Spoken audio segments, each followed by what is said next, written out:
Yes.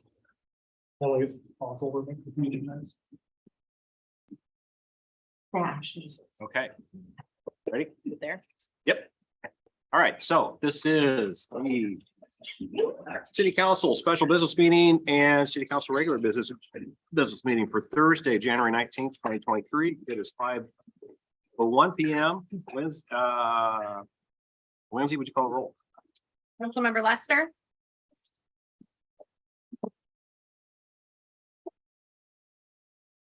Go on and off. he was on there. He's on. Just didn't. Lester, you're muted.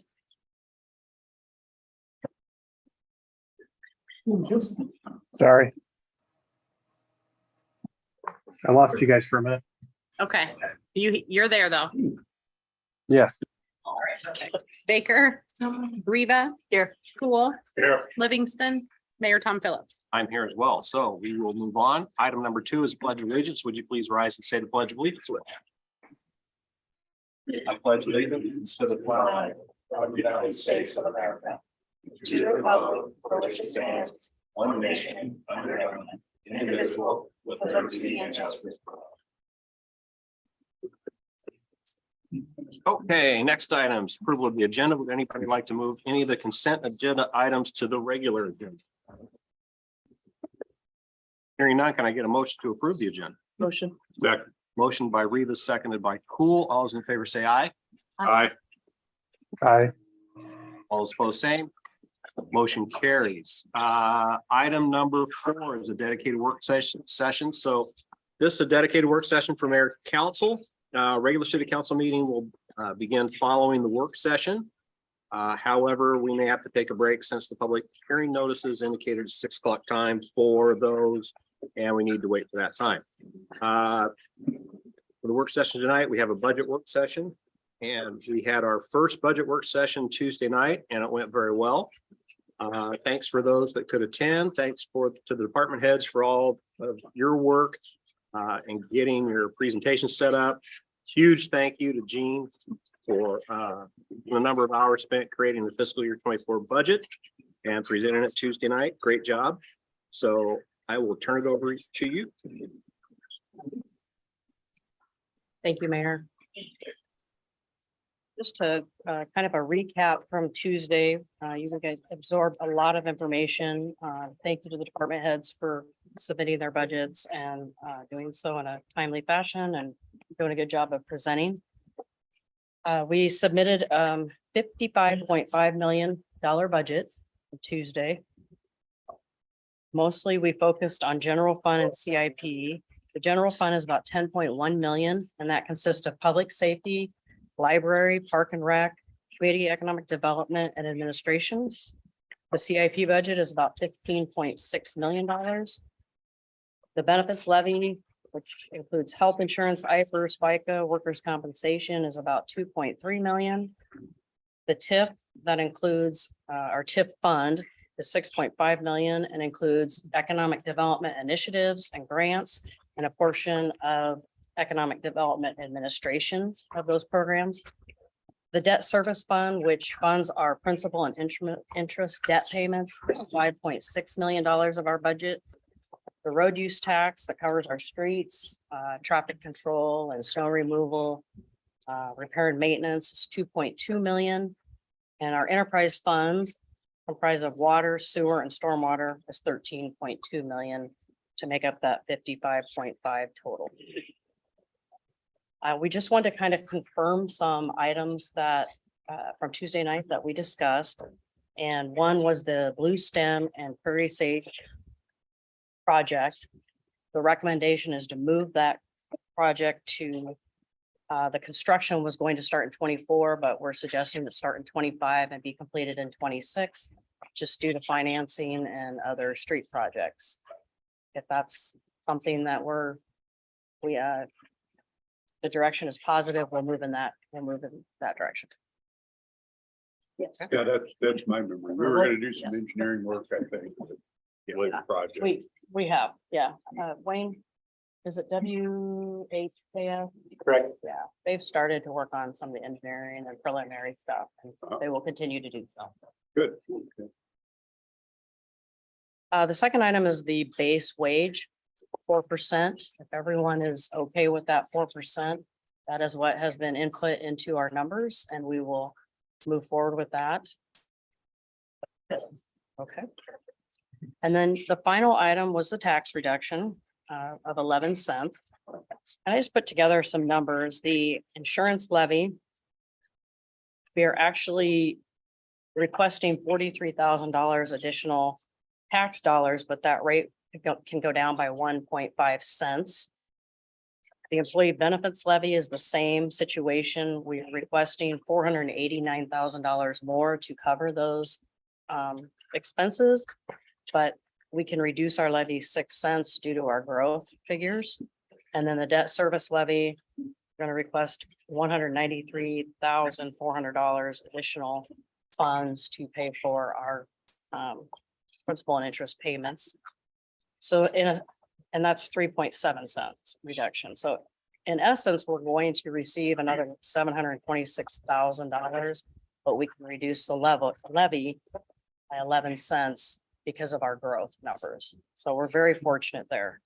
So the final number that we will be recommending, we're going to go from $15.11 per thousand to $14.99. I mean, it's just a smidge under 15, $14.9988.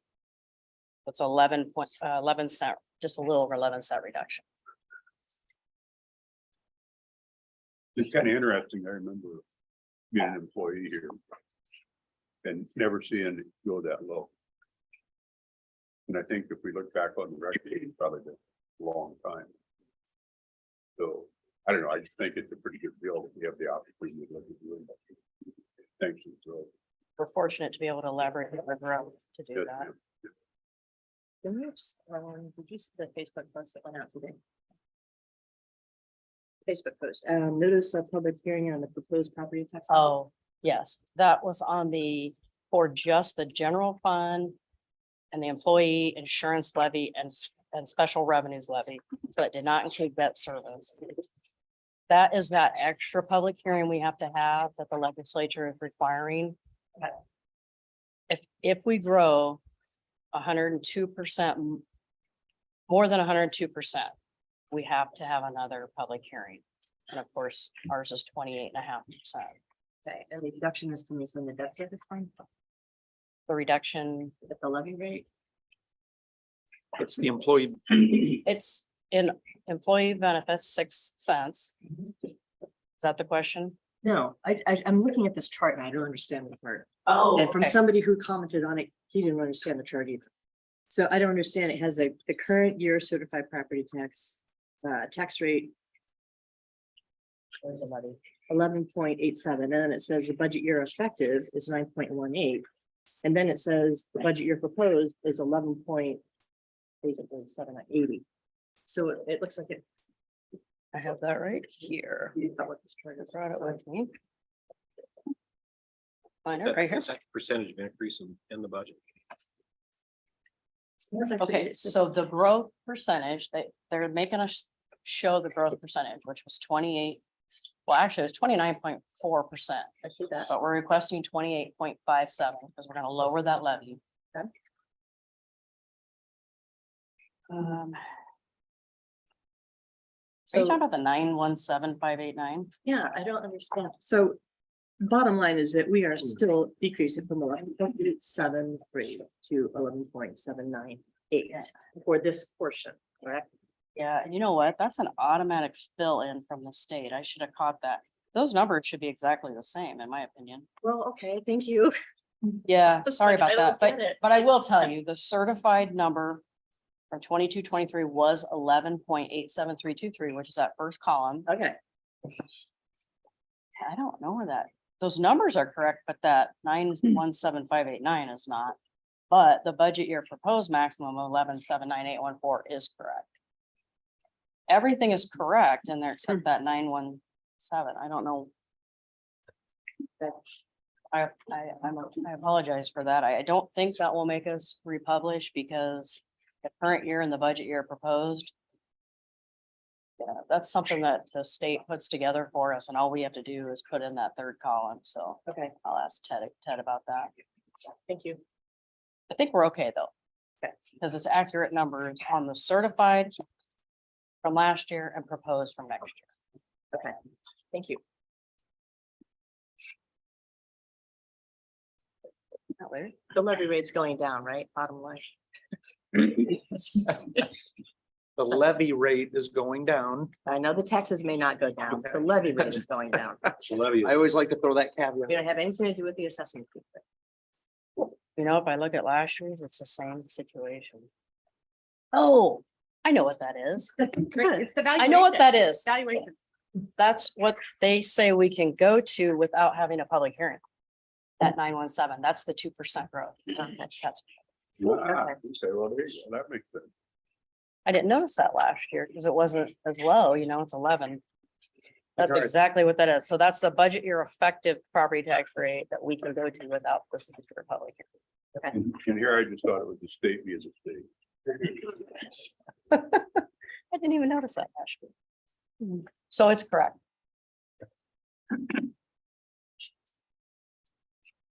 Have any other questions? Are we good with the levy reduction or? Sorry, you go ahead and finish that first. I'm good. We will have a public hearing on that notice that you just mentioned, February 2nd. That will be our first. hearing. The other thing, Wayne mentioned to me that we may want to also touch on the, so the the blue stem prairie sage, the 1 year pushback or delay that 1 year. What we have talked about is it the exit ramp signals that, of course, we're looking at significant funding coming from other sources. But just to make note that that was another project that kind of came in after the CIP committee had a chance to review things. So that was kind of another project. We just want to draw some attention to make sure we're on the same page. That one gets moved up. Okay. So David, in case you can't see, I'm pretty sure I'm noticing Kate and Stephanie both nodding their heads yes. Yeah. Yes. Okay, good. Thank you. I just want some of those gold bricks that are gonna be paving your shit. That's all I had. I have nothing further unless you have any other questions for me or any of the department heads. Did any of the department heads have anything additional?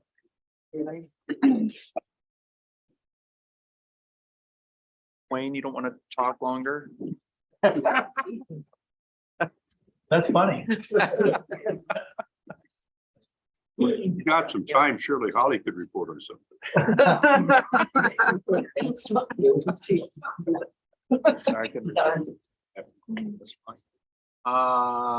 So we will have a presentation once Gene gets here, Gene Strable.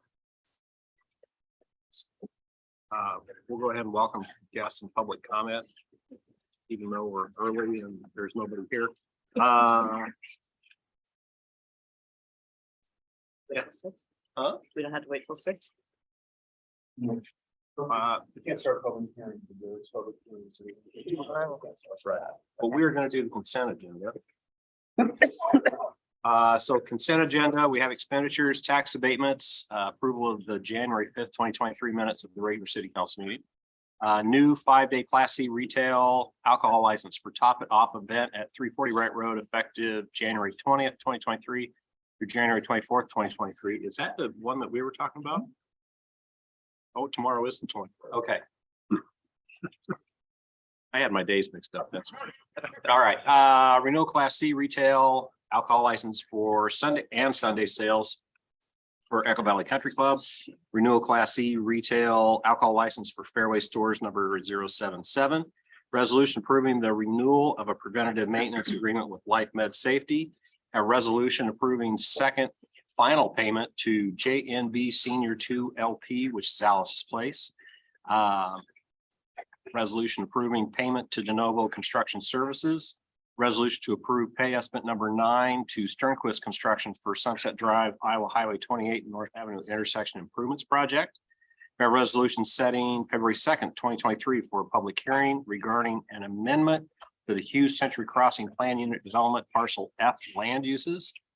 Got a resolution approving subscription agreement for customer relationship and project management tool, EDC Forge for economic development, project management and client database systems. We have a set of we're going to set a public hearing for February 2nd, 2023 to approve the proposed maximum property tax levy for general fund, liability, property and self-insurance costs, and special revenue levies for employee benefits. We're going to set a public hearing for February 16th, 2023 for the fiscal year 24 capital improvement plan budget. And we have correspondence and monthly reports. Can I get a motion? Motion. Second. Okay, I'll do motion by Lester, second by Reva. Lindsay, would you call roll? Councilmember Lester, Yes. Reva, Yes. Cool. Yes. All right, motion carries. And we're going to go into a recess until 6 o'clock. So 42-minute recess. We'll see you after a bit. Yes, we can eat.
I got the enjoy. $42.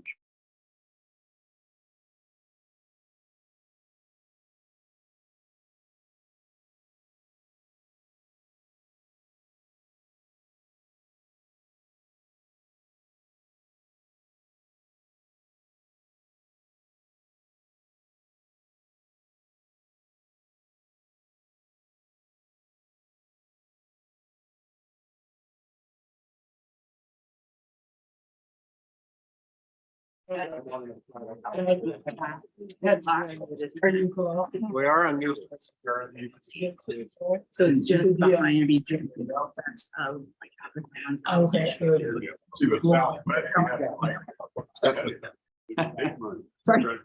Okay, You're in business. we're gonna go back into session. It is 5:43 PM. We're gonna move to item 8D.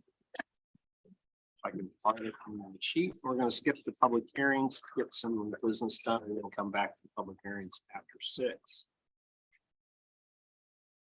So item 8D is resolution approving the renaming of a remnant portion of County Line Road to Gracie Lane. So with the rebuild of County Line Road, a small piece of road was orphaned in the northwest corner of the city, and that's west of Veterans Parkway, but it doesn't connect to Veterans Parkway. This piece was originally part of County Line Road, but since the realignment, it makes sense to rename that piece. Luke Paris, I'll let you take it from here. Yeah, that's kind of the gist of why we are considering renaming it. Again, it doesn't line up with County Line Road anymore. So we just want to have some consistency in how we do those road namings. There's 3 properties currently on the area.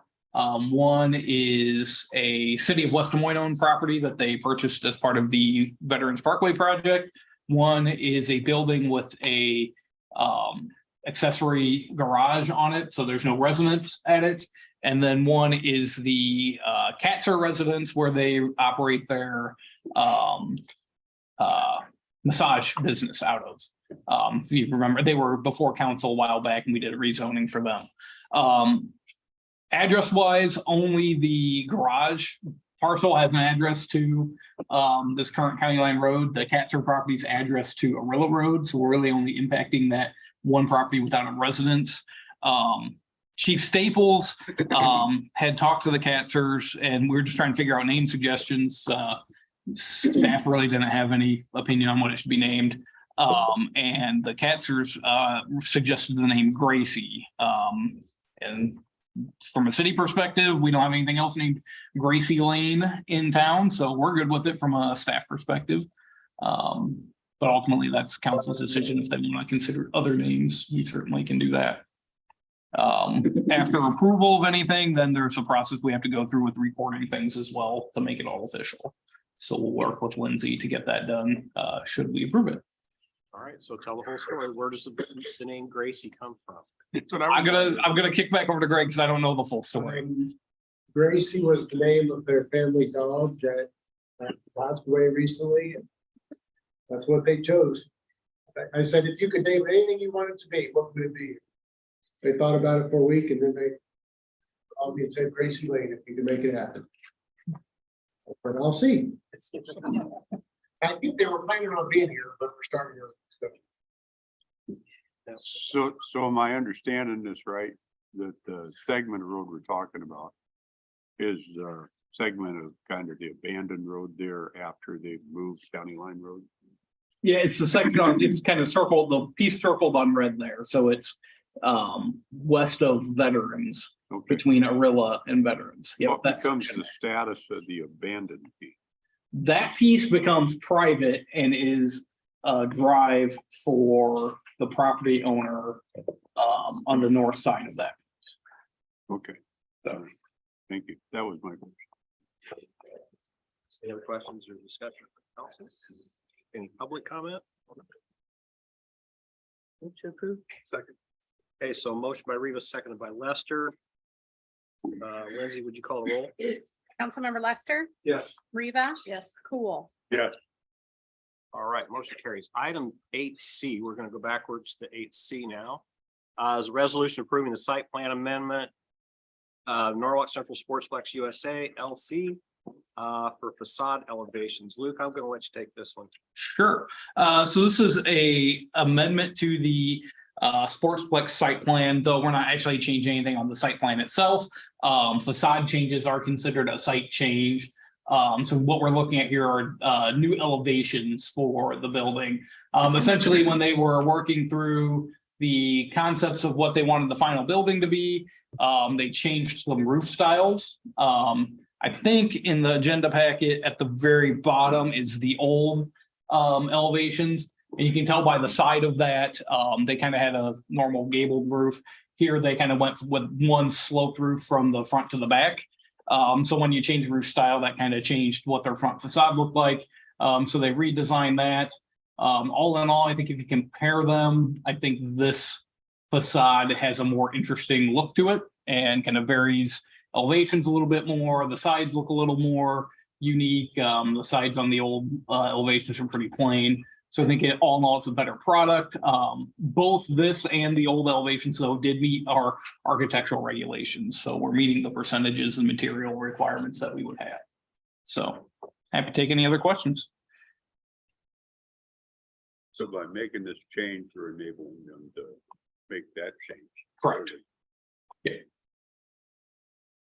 Is that the only thing that changes? Yes. Yep, the footprint wise, it sits in the same box in the ground as the old one. It's just a different look to the building. P and Z had really nothing to say. Yep, I think overall P and Z was supportive of it. I think they would echo that they felt the new design was much better than the old design, so. Looks like nice. Yeah. I'll make a motion. Okay. Second. Motion by Cool, seconded by Reva. Any other public comment? Hearing none. Lindsay, would you call the roll? Councilmember Cool, Yeah. Lester, Yes. Reba. Yes. All right, motion carries. Item 8E is resolution for the 28E agreement with the Norwalk Community School District for IT services. So as you know, we currently contract with the school district for IT services. This has been a really good deal for the city, but both organizations have grown enough that it makes sense to for the city to begin transitioning to having our own IT staff. That IT position is in next year's budget. So we're beginning the transition. This resolution lays out how the transition is going to occur and how long the school is going to give us before we're on our own. Again, the arrangement has been a great benefit to the city so far, and we appreciate the depth of knowledge, the expertise of school staff, and the cooperation that we've had with the city and the school district. Luke or Lindsay, I'll let you take it. I think you summarized it well. Okay, good. All right. Any discussion, questions, comments from council? Motion. Motion by Lester, seconded by Reva. Any public comment? Hearing none. Lindsay, would you call a roll? Councilmember Reba, Yes. Cool, Yeah. Lester, Yes. All right, motion carries. Where are we at now? F. 8F. We have a final reading of an ordinance amending the official zoning map of the city of Norwalk, Iowa by rezoning 1305 Sunset Drive to the 1305 Sunset Drive infill plan unit development.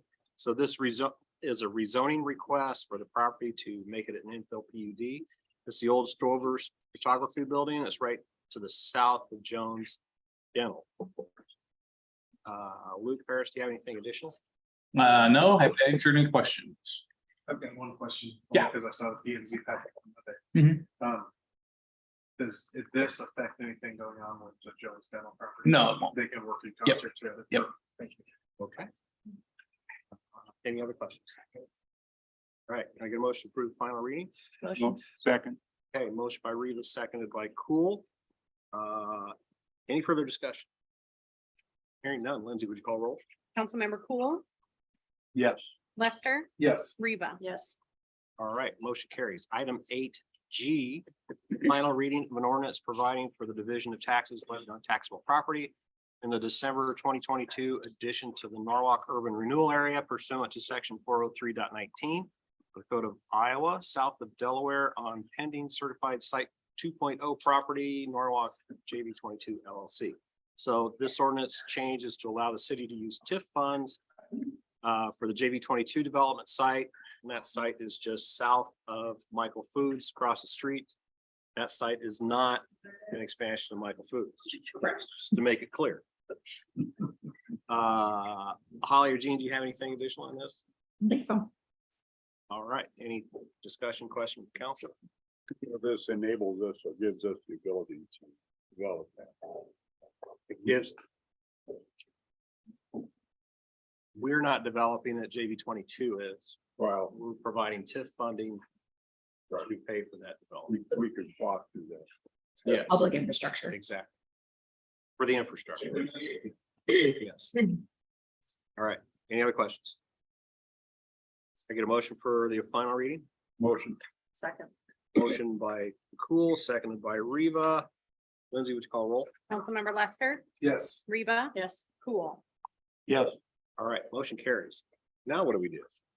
We Ready for have A. 7 minutes. What? Ready for, yeah, I don't know. 7 minutes for the public hearings. Should we go ahead and go around the room? Council inquiries and staff updates. Luke. We had our first facility planning meeting today, getting ready to plan just all of our city facilities. So it's kind of nice. We had representation from almost every department, pretty much except for Public Works. Although we realized we probably want Gary involved in those. So we'll get a hold of him. So it's just kind of nice. We're starting to work on putting a kind of a short-term, mid-term and a long-term plan for all of our city facilities. All right, cool. All right, Lindsay. No, nothing. All right, Robin. Nothing. Holly. Well, I'm not gonna be the one to break. Oh, yes, you Who are. did already? Somebody's got you.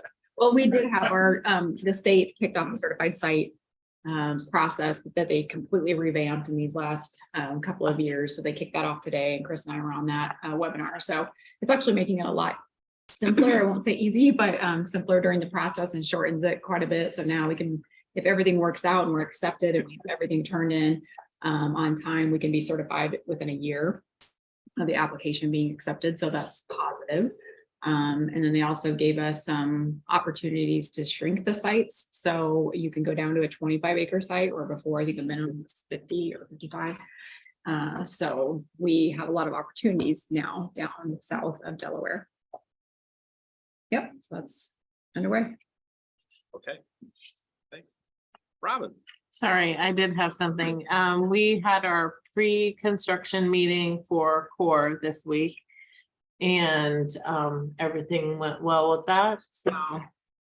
I think the building is estimated to arrive the first week of June or the second week of June, so hopefully everything stays on track.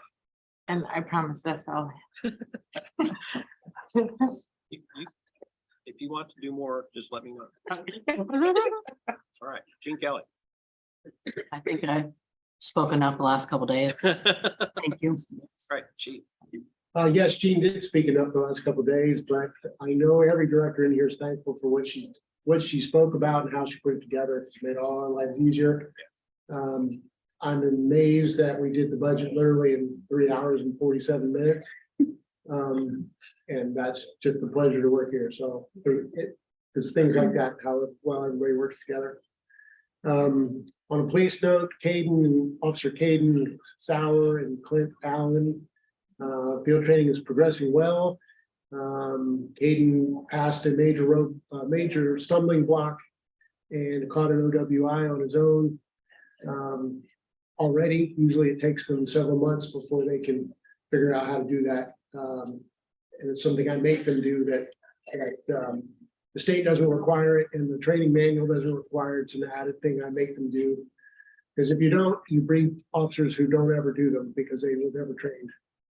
And so at least this way they're trained at least once.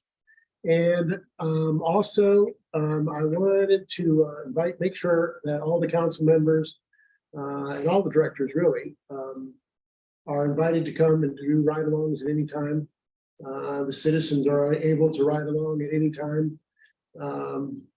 We limit them to 4 hours for citizens. A citizen can ride twice a year for 4 hours. And so everybody here is a city employee, they can come too. And feel free to want to do that. Just call me and we'll figure out a date and an officer to go with. Terry's got more on that.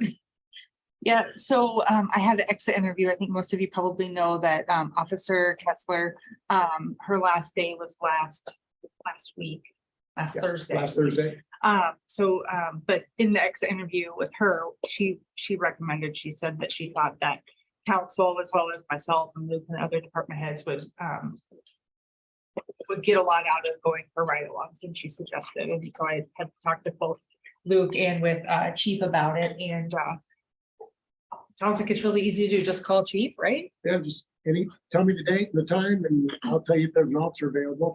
You might pick the time where somebody's in court and somebody's got to recruit and anyways, or you pick shift change, which would be boring. Unless you want to go check out what it looks like inside Cherry Street Garage and watch the officer turn your computer off and then run one, turn it on. So, yeah, so just email or call and we'll figure out. All right. I don't have anything else. Okay, thanks. Chief. Thank you. We picked up our new fire truck last week. We got home safely, so that was good. All right. Yeah, we'll be spending the next few weeks putting equipment, that sort of mounting equipment, everything in it. So it'll be in service, I would guess, here in the next 4 weeks. But we will have an official housing ceremony at some point, so we'll keep you updated on that. That's all I have. Thanks. What about your new toy? My what? Your new toy? You got your new radio. Yes, I got a new radio. Well, Yes. council paid for it. They should. Yep, they should- did. We they should got see all it. of our new radios. Yes, you're right. Thank you. We laugh about this because I brought it the other day and it is bright green, our new radios that you guys approved this year. I don't have it with me. It's not in the truck. But it is lime green and that is actually a safety feature so that we can, find them easily because they do get thrown around vehicles on fire grounds and that sort of thing. Mayor calls them the new toys because the firefighters are very excited about them. They have some features that are friendly for them when they're operating. They have larger buttons so they can maneuver them with their gloves. They're nice, clear. They really are a great addition. And we're thankful that you guys pushed that through for us this year. I'll bring it next time. So you guys Okay. What manufacturer they did Motorola. Yeah. Thank you. Thank you. Awesome. Wayne. One thing I have is the snow event we had was very March-like. It's a heavy wet snow, with a ton of moisture in it. And this is prime set up for a ton of potholes. The water's gonna get into places and freeze and pop. We normally have a button on our website, but tell people we have Public Works has an email address, publicworks@Norwalk. Just email us and we'll get on it as soon as we can. Other than that, that's it. Thanks. Sherry. The only additional thing I was gonna mention was last week, the department heads had our first sort of team building activity that we did. We're always talking, we're always encouraging the department heads to do things with their departments, to build teamwork and all of that, but we hadn't done anything as our group. So that was a lot of fun, and I've already got reminders all week in my calendar to schedule those in the future. So it went well. That's all I have. Luke. Couple things, looking for maybe a little clarification from council on Hughes Drive. We had some meetings with property owners and Fairway discussing Hughes Drive north of Chatham. And that's the road that would connect up behind the Fairway up to what was once called Market Drive on the Hy-Vee site. And originally contemplated to be private through the HH Norwalk property. We've been kind of operating under the assumption that that was going to public. I think that's some of the feedback that we've gotten, but then there was some discussion that maybe that hadn't been decided yet. So I don't know if we need to do a formal action from council at some point in a future meeting, but we're just looking for a little direction because we're doing site plan review of things and we gotta make some changes if that goes to public. So again, it would be a road that connects the public road to another public road. So our code would typically tell us that should be a public road, because we say don't do private roads that way. So I'm, Yes. I thought we all agreed that it should be a public road, but I don't remember it being a formal. demo. I don't remember an action on that thing myself. But it makes sense that that would be a public street. You know, a public street is a public street, and that would eventually end up being a through street anyway, I think, so. Yeah. Wouldn't want to be a private street. so what you'll see coming forward in relation to that is some kind of zoning PUD document that's gonna work with the layout that Fairway has to allow for that to be a public street due to some setbacks and stuff, and we don't want to mess around with their layout too much. I think they were operating under the assumption that it was gonna be a private street initially, so we want to make sure that we can keep that layout working for them and still accommodate our public layout, so. By they, you're talking about Fairway. Yep.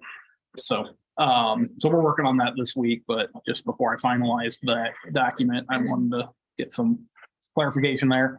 Then another something that, maybe would be a future work session topic or, a future zoning amendment is, as we've gotten a lot of commercial projects in, we have had requests to do fiber cement panels as accents in buildings that exceeds the amount that our code would allow. And lots of examples around the metro where buildings do that. You think a lot of come and goes have, anywhere you see like a wood look on the side of a building, it's usually a fiber cement panel that is used in concert with other materials. Most new Starbucks I've seen have kind of a wood pickup window. It has a wood look to it, and then the rest of the building is brick. So those things don't meet our codes, what we're seeing as we've been working through projects. And so I've had several different people say that the city should look at amending that to either allow fiber cement to be a higher class material. Currently, it's a lower class material, or to find some kind of exception that would allow it to be more than the minimal 20-25% that we allow. So. Could I ask what your opinion is on that? The hard thing about it is fiber cement panels are, I'm not by far an architectural expert, but there are panels that you can buy that are very high quality, that are very expensive. And I feel like those panels would probably meet the intent of our code. There are also panels that would be called fiber cement panels that are low quality residential grade things that I wouldn't say do that. So I'm a bit uncertain to how we want to crack that. No, I do, but I know I mean, we had the project that was asking for approval. It's the building south of the Pizza Hut and everything. If you recall, their rear facade was like 72%, and council wanted that to be 75%. So they went back and they changed their facade materials and actually ended up saving them money, because the fiber cement panel that was taking up too much space was actually the more expensive material on the back of that building than the material that met our class 2 stuff. So I can see their point of like, this is a very high quality material that they're wanting to put on these things, but our code doesn't differentiate by brand type. So. And if there's no differentiation, like the actual specs of the material, like it has to be composed of X% of. Yeah, I think we might have to dig into that if we're gonna do something, determine 2 different types of fiber cement, maybe a commercial grade and residential grade, and if there's specs for what those are. So anyway, that's something that we're working with several projects on. Just want to make you all aware, because we've been working on a lot of commercial projects, and that's come up, I think, 4 different times now. So, and I was sitting here listening to you and thinking, and we're probably not the first people to run into this. I bet. no, our architectural standards are a little bit out of the norm for the rest of the metro too. So that's challenging, because somebody will say, well, we built this in Waukee, and it's like, well, that's great, but our standards be different than Waukee's. So I know, what I used to do is I used to sometimes steal ideas I thought were good ones. I mean, I admit it. So most government works. yeah, So maybe you come back to us after you've had an opportunity to mull it over and take a look and see what other people are doing to deal with it. Sure. Just a thought. Anything else? No, Okay. sorry. The only thing I'd comment on, Mayor, is the budget and the budget process. And, I just want everybody, if they're listening online, to know that I was very impressed. Gone through about 40 years of these. And that's the smoothest one I can remember. Yeah. Okay. And, my compliments to the staff. I know some folks were involved in more aspects of it than others, maybe. But still, it had to be a cooperative effort or they couldn't have gotten it done. And I just want them to know, for the community, how much I appreciate the work they did and what they accomplished. It wasn't unnoticed. Yeah. So, other than that, that's it. All right. Thank you, David. So I just have one question, so Chief, Yes, sir. during our budget stuff, you talked about the guns and stuff and some of that stuff that you have to go to shooting ranges for. Where's your shooting range that you go to? We use Banner range, north end of Unola. When it's closed to the public, they open it for law enforcement. We just call and reserve it on a Wednesday. Actually, 4 Wednesdays a year, we reserve it and it works. That's all I had. I was just curious. I was curious if we had one local or close by, and that's fairly close. So thank you. Well, you use the academy range. those small And- for some and- things too. We could, yes, sir. And then Altoona PD has one in the basement. So does Yeah. West Des Moines and so does Des Moines. And we've used them before, not Altoona, but in the past, if we had one specific thing we needed one person to do, we go there. But I will tell you that because we use a Banner range, whenever there's a drought, all we have to do is schedule a shooting event and then it rains. Pretty nice range. Yeah, it is. Two things, my ride along several years ago was with Officer Kessler, so I'm sorry to see her go. And I would recommend it if you haven't done it, I learned a lot in my project. Second, the MPO had a policy committee had a strategy meeting, a 4-hour strategy meeting last week, and the question was, what should MPO be working on if it's not transportation related? And this is, it impacts Norwalk because smaller communities tap into the MPO and the MPO has like about 10% of its time it reserves for like helping out planning items, zoning updates, things like that. They have the expertise and there's not places for people to go to that for smaller communities. More important, they help coordinate the Central Iowa Housing Trust Fund money. And the upshot of the meeting is that I think the way it's going to go is all of those non-transportation related projects will be transferred to MIPA. But MIPA doesn't have the staff for that, so MIPA will have to become its own kind of standalone entity, probably need to hire staff. The question is, right now they are subleasing kind of space from the MPO where they have to lease their own space, which means the cost for MIPA member communities will go up. So just heads up that that's in folks. Great. Yeah. All right. Thank you. Jim. Luke. Yeah, I had just one additional item. Robin asked me to mention to the elected officials that February 2nd is when the name ideas for the core. So our core building, Center of Recreation Excellence, is the complex that we've been talking about. The building that she mentioned is supposed to be delivered. Well, the core was a name that was adopted just for an easy way for us to identify that building. That's not the official name. So if you have any suggestions, certainly you don't have to do it now, but pop Robin an email and then she'll take that to the Park Commission. And then ultimately that'll come back to council for final approval. That cover it, Robin? Yes. Okay. All right. Super. Gene Strait. I just would like to say that this afternoon, we had the inaugural meeting of the city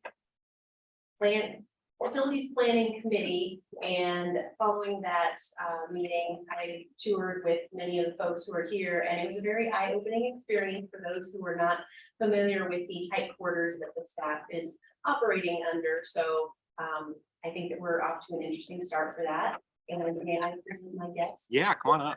I'm on up here. I'm excited. It's really exciting. This is my first city council meeting ever.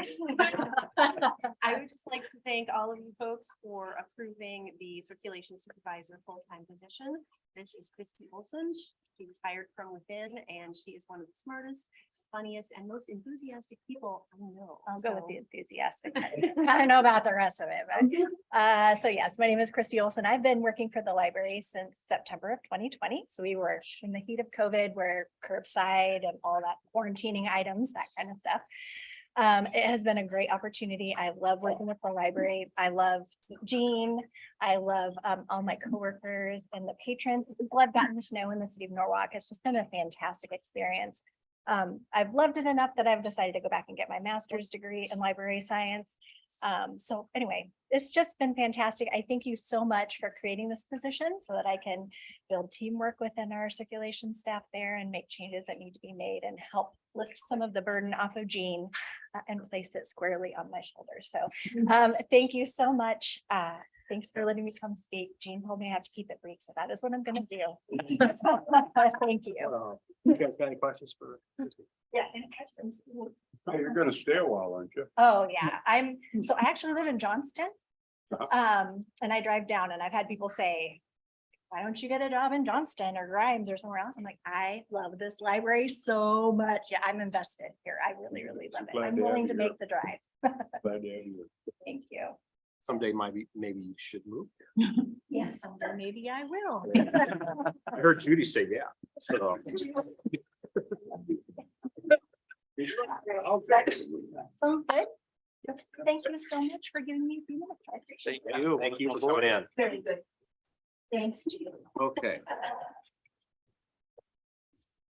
So now we're gonna go back to item 8A. And just, we've had some people come in later. We had a budget session. Our meeting started tonight at 8 or 5, sorry. 8. I started at 8 o'clock. So we started at 5 o'clock, had a budget recap, and then we went immediately into the regular council meeting. We went through a whole bunch of different items. We needed to wait for these next items because we have public hearing. The public hearing is published saying that we're going to do the public hearings at 6 o'clock. So we're going to do those now. And then we'll see where we're at. So item 8A is about the PCC pavement widening at Beardsley Street and Iowa Highway 28 or Sunset Drive. Item 1 underneath that is a public hearing regarding PCC pavement widening at Beardsley Street and Iowa Highway 28 Sunset Drive project. So we'll open up the public hearing at 6:15 p.m. Wayne, I'm going to let you drive this. Thank you, Mayor. I had Luke bring up some of the sheets from the project plans. The project has changed a little over the years and it's turned into quite a monster. It's an extensive project. It's involves a lot. So I just want to briefly, I'll quickly go through some of this so you understand some of the scope of it. But the road improvements generally will start at Park Place on the west side of the intersection. If you recall, on the south side of Beardsley, there's a pretty big ditch there. From Park Place to the east, that ditch will get filled in. And then, as you know, the trail will start at Lexington. So the trail will start at Lexington. You can see it there shaded on the south side. We'll fill in that ditch, extend the trail all the way down to Elizabethtown Park to the east side of that. In this area, we'll have lane widening on both sides of the road. That's a striped median in that area, which we have some of that now. The areas that aren't shaded, we're planning on maintaining that pavement. That won't be removed and replaced. We're going to keep that. The median will get put back in. You can go one more page. On the south side is the come and go. This is the intersection here. We'll have new traffic signals, new pedestrian crossings on the west and south side. You recall right now the trails on the north side of Beardsley. We can't maintain that trail to this. We're widening the road there. It's too steep. We have to build a wall. That's why the trail's on the south side, which aligned with the park's plan for the trail. So that trail is relocated. New lanes there, new signals.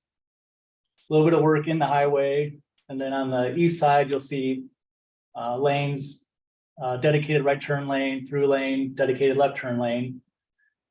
The new access road there on the south side, we can't maintain the existing gate and go entrance. That's too close, and that ends up being a steep. The road is pretty low compared to gate and go.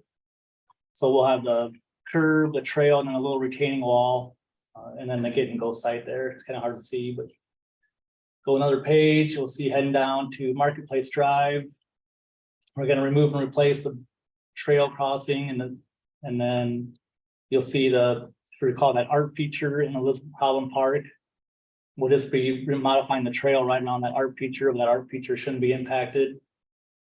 And then from here to the east, we'll extend, there'll be a boulevard section. And this project extends about 2,000 feet from the intersection of the highway, so it goes quite a ways. It'll go halfway between Bryson and Sayer Drive. And it'll include that turn lane that Holland Point was required to put in. You can go one more page. One more page, let's see a little better. I think, kind of on the cut of the page there, but you'll see that left turn lane there. That's required to Holland Point. They funded that portion of it. We didn't include that in the funding source, Gene. We probably should have included that. They did pay for part of that. So the medians in this area are going to be grass. We talked about paving them, but they kind of generally they look poor. After a while, they end up gravel or glass and stuff on them. So those are grass medians. We'll maintain those. And then from here on out, it tapers to the end. So, and then if you look in a few more pages, if you recall, we are including a right in, right out. Go one more. Oh, that's the access road to the get and go, maybe another one right there. This is a new right in, right out off of Highway 28 into the Nutriport smoothie parcel.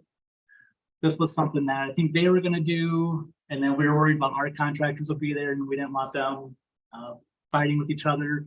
And that was essentially, that was probably gonna be a TIP project anyhow, so we incorporated into this project. I think that helped leverage, not leverage. It helped Nutrisport be more comfortable signing easement documents, knowing we were working with them and partnering on this. That is overall the project. And then the next sheets, they show the trail going from Lexington all the way through this with Holland Park. That's a pretty big component too. That's something that was about 10% of the project for the budget cost. So it's exciting. Like I mentioned on Tuesday, it's going to be somewhat frustrating probably for people trying to get through. There's 5 different stages, part of it. 2 or 3 of them will shut down the east side of Beardsley. So the detour route would be Echo Valley Drive and North Avenue for those people trying to get over to the ridge from Highway 28. Early this morning, Wayne had reached out to me. I think he was taking a little bit of time double checking his plans and thinking about our budget. Is there any cost saving measures knowing that this project, while it came in with the engineer's estimate, it's quite a bit higher than what we originally thought a few years ago when we put this in the CIP. One of the things he brought up was this right in, right out off of Highway 28. And just kind of wondering, is that something that's still a good idea to proceed with that at this time? So knowing that it was related to an economic development project, I reached out to Holly and we talked about it today. Do you want to give any of your thoughts, Holly, on the timing of that turn lane? Why do you look at me like that, Wayne? No, You scared me. it's great. Nothing's changing your project right now. So yeah, just looking at that right in.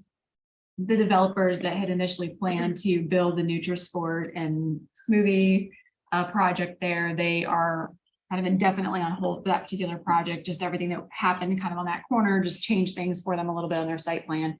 So they're focusing on some other areas of business in the community. So as of right now, there isn't a need that we discussed necessarily to put that right in right away. So that might be some cost savings. We talked about how there's also the potential that if it goes in now, that location is locked in. And so if there was some need for the Nutrisport, or even if something else goes in there, it limits some of the flexibility being able to shift that location. So I just wanted to make sure I thought that was a good point that you brought it up, and hearing Holly say she didn't see where from an economic development standpoint that this is crucial at this point. Just want to throw it out there for discussion. So with but how would the DOT feel about it, that entrance moving towards Beardsley? I think the location's pretty well set. There's not gonna be a lot of wiggle room on the DOT's side of things. I'm moving that. It may mean 20 feet probably either direction. It really could only move north, and to the south of this, it falls off into that drainage channel. Right. And then they're gonna have concerns about getting too close to the intersection. Regardless of, it's good discussion. We need to award it. If we want to award it, we award it as it was bid. And then we work later with the DOT and the contractor to change order it out if we want to look into that. I don't, I was kind of surprised to see this show up. I know that it's been talked about, but I don't agree with the city paying for it. I think we've already done more than enough as far as giving those people access to the landlocked parcel they bought. So if this is part of the bid amount, I would vote no on Beardsley just because of this. I don't know why we would have to do this. How much of a difference does this make on the amount we're looking at? If it's delayed or not agreed to, or whatever. If it's not part of it, right? I apologize. I don't have math on what how that would cost. I don't have that broken out. It's all just included in square yards of pavement. I'd have to do some math and figure that. I haven't done that. Sorry. Would in your mind, would it be significant or would it not be as significant? It would be significant. I mean, I would think it's $100,000. I mean, it's some traffic control. It's an offset. It's called an offset right turn lane.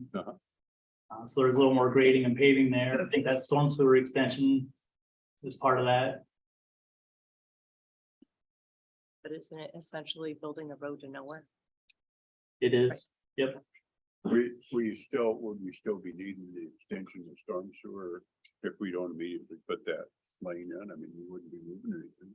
We would not be doing any of that. Yeah, if we're not constructing the turn lane, that storm sewer, it's not necessary. Would the turn lane impact the convenience store that's up there as well, not just the one? Not at this time. I imagine when that empty lot develops, we would require, hopefully work with them to have interconnectivity with Get and Go. But it's not there now. Okay. So whether this goes in or not, doesn't, Get and Go's only access will be off of the Beardsley like it is today. Kind of like now, yeah. Yep. So anyways, I'm glad that's why I wanted to explain the scope of it. We can look. Sounds like there's some interest in exploring that. Stephanie, what I would bring up to you, so unfortunately, we had a couple of council members that weren't here this evening. I'm guessing maybe this is something that Jim might have brought up as well. If we don't get affirmative votes from all three present council members, this would not proceed. So I might just throw out there, if you're thinking that this is a critical item, This is a critical item. I would recommend that you would make a motion and condition the approval on being able to remove this from the plans. That way it could still proceed, but it would be conditioned on being able to remove that item from the project. Just throwing out an idea, Jim, you may have another suggestion. Go ahead, public hearing tonight. I mean, if we've got time, we've got bids on it right now, right? Yep. Do the bids enable us to eliminate that section? So valid contract. All the bids will be unit pricing, so it wasn't bid as give us a price for the offset right turn lane. It was a bid for yards of concrete, square yards of concrete. Okay. So there's itemized numbers. So we can Essentially, it just come in under quantity on all those numbers. Instead of having 100 yards of concrete, we're only going to have 50 yards of concrete. Okay. How long is the bid open for us to say? 30 days, I believe. Okay. Yeah, it's a And we- DOT let project, so we would have to It was led in December. 20th, right? Yeah, December 20th. Yeah, So- this is the last. This is, yeah. Okay, so we can't keep it open. Right.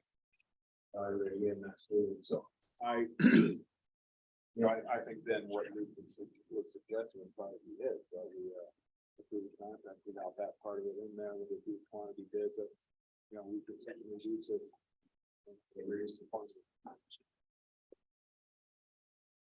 Now, Stephanie, obviously you have the ability to vote however you want. I'm just giving suggestions of different ideas on how it could still proceed. I don't think we're gonna have to accept it tomorrow, it sounds like, so that's how long the bids are good for, I look at 3 days. I think what I would do is, reckon if that's what we want, is that you make a motion to approve it, and the information of that part of it. Can't really ask these two how they're gonna vote, so if I made that motion and that motion failed for a lack of second or whatever, we haven't killed this, right? Somebody else can make a different motion.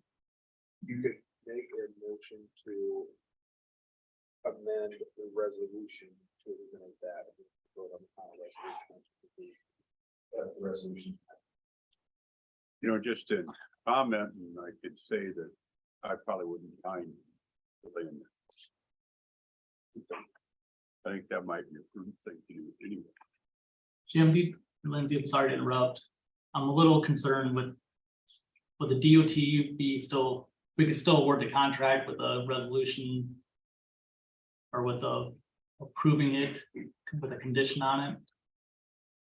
Well, we've got 3 resolutions. Jim, the first one's approving plan specs, form a contract estimate of cost. So could we amend that resolution, approving the plans as amended?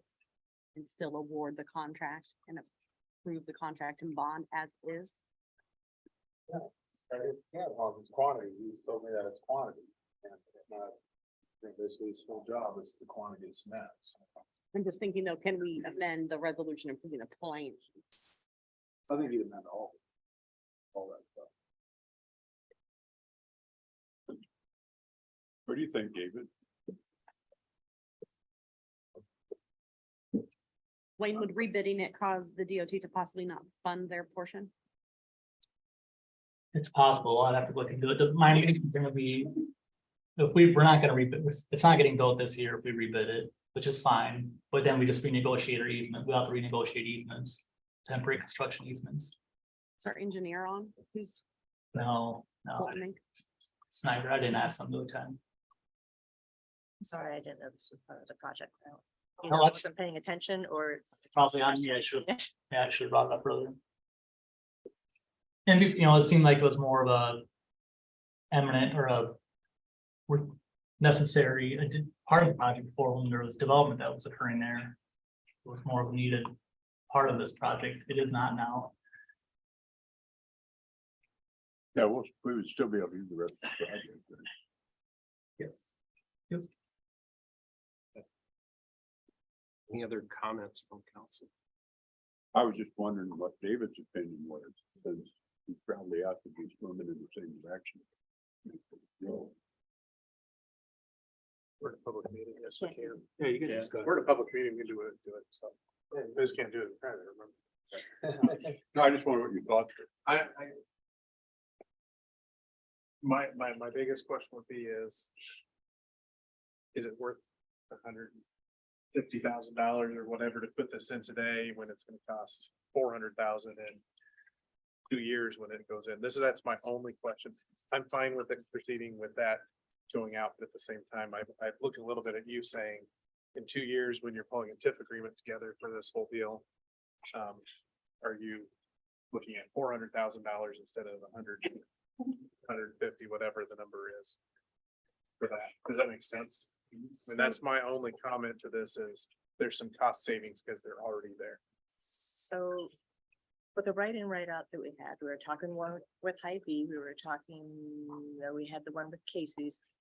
Has the city paid for all that? Hasn't the developer paid for that write in, write out? I'm not familiar with the contracts or the agreements, those. Which is part of My the question development. is, why the city is paying for this anyway? Because the other businesses along 28 that had the write in, write out, it's my understanding they paid for their turn lane. Putting it in.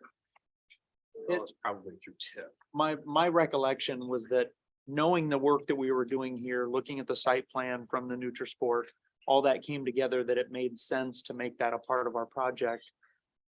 I don't recall the funding mechanism, if it was planned to use a portion of TIF related to that project. But just from them, when the engineers were originally working on those plans to today, is where the NutriSport just decided they weren't going to proceed. What about the daycare on the? That's probably the newest right in, right out. I don't think we funded any portion of that. I I'm would, good with whatever, so I just want the rest of the project. for my, Well, that's good. The only reason to ask that question Yeah. is more of a, little bit of a dollars and cents thing. I don't get a vote, but I'll give you my opinion if you want it. I would agree that this will increase the value of the property that's there without a project being there. I would prefer to wait until we have a project there so the tip dollars can pay for it. That's my opinion. can I offer one more comment? Yeah. My next item on the agenda, I was gonna mention this is a DOT bid project and they're a lot more rigid and it's a lot more procedural on how we go through this. I'm really concerned on awarding this. We need to award it as bid. I would have more comfort awarding that bid with the direction of staff to work toward change ordering this out. And leave it at that and not say it will award it with the condition we don't do this. I don't know, again, that's probably more of a legal question, but I know the DOT is just very legal. They're just procedural and it's more rigid. Thank you. In fact, I don't think I have the option in how I approve the contract with the DOT to say anything except award it.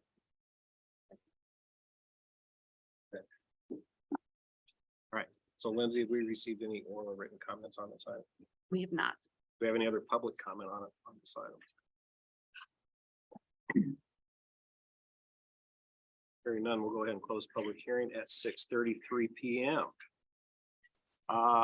Item 8A2 is resolution approving plan specifications, form of contract and estimate cost for the PCC pavement widening at Beardsley Street and Highway 28 Sunset Drive projects. We just had a public hearing on this project.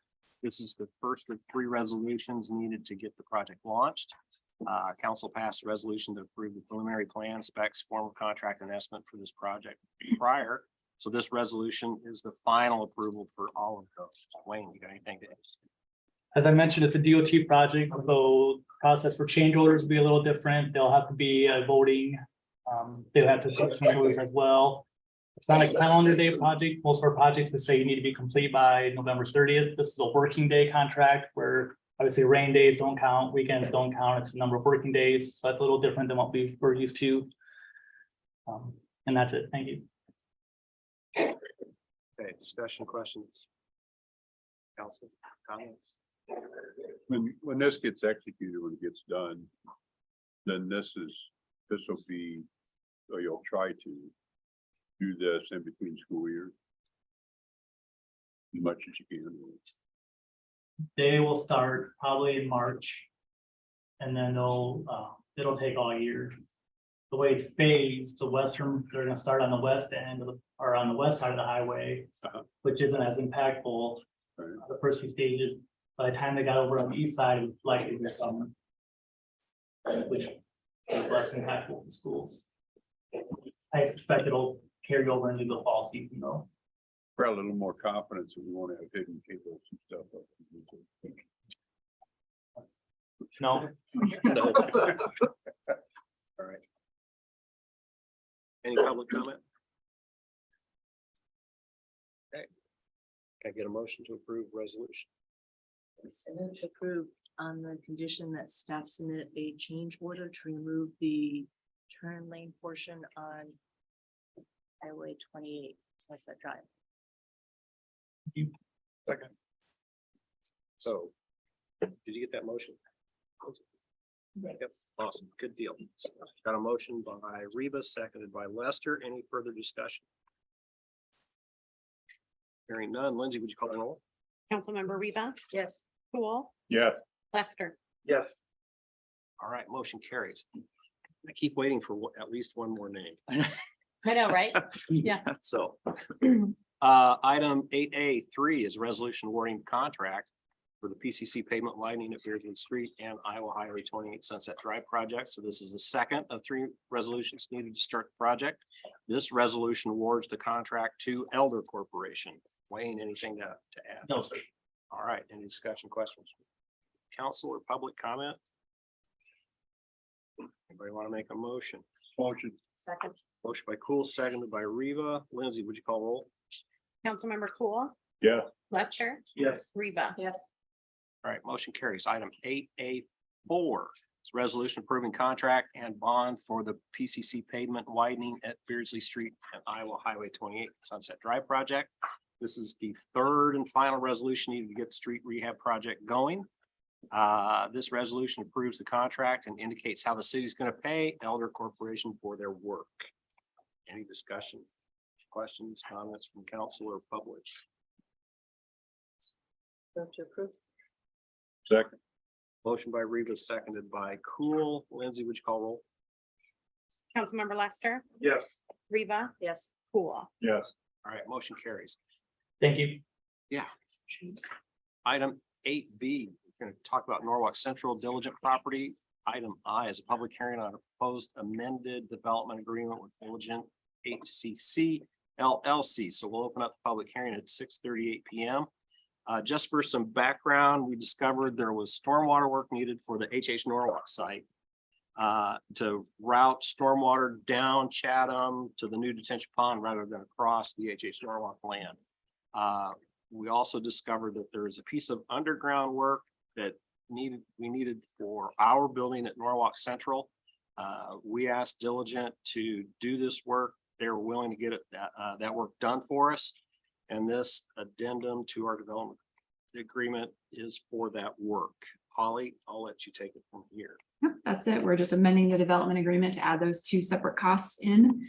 And the smaller one for the city park, our city park area, that will be added to their cost as soon as the work is done. Basically, they'll turn the invoices into Gene and be paid at that time. And then the larger stormwater project that's on the HH land, and that will be paid back to them over 10 years through FIP.